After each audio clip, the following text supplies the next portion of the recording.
السلام علیکم ورحمۃ اللہ وبرکاتہ۔ آئیے ہم آج ہمارے ساتھ حضرت علامہ مولانا عاقب المدنی دامت برکاتہ عالیہ ہیں۔ آئیے ان سے سوال کرتے ہیں۔ عالیہ یہ ارشاد فرمائیے کہ اگر کوئی یہ چاہے کہ میری دعا قبول ہو تو وہ کیا کرے، کون سا عمل کرے کہ اس کی دعا قبول ہو؟ بہت اہم سوال ہے۔ اس پیاری سی انوائرمنٹ کے اندر مجھے ایک حدیث پاک یاد آ گئی۔ حضرت معجم الاوسط کی حدیث پاک ہے۔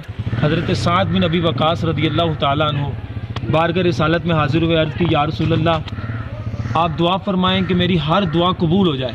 تو آقا علیہ الصلوۃ والسلام نے ان کو عمل ارشاد فرمایا کہ اے سعد آپ اپنی خوراک کو پاک کر لو، آپ کی دعا مستجاب ہو جائے گی۔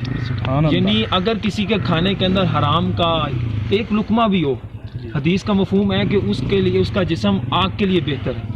اللہ اکبر۔ ہمیں سوچنا چاہیے کہ کہیں ہماری خوراک کے اندر سود کا لین دین یا حرام کی آمیزش تو نہیں کہ کہیں ہم بھی اسی کی وجہ سے جہنم میں داخل ہو جائیں۔ اللہ تعالی ہمیں پناہ عطا فرمائے جہنم سے، اور کوشش کرنی چاہیے کہ ہم اپنے رزق کو حلال ہی طریقے سے کمائیں اور حرام سے ہر صورت بچتے رہیں۔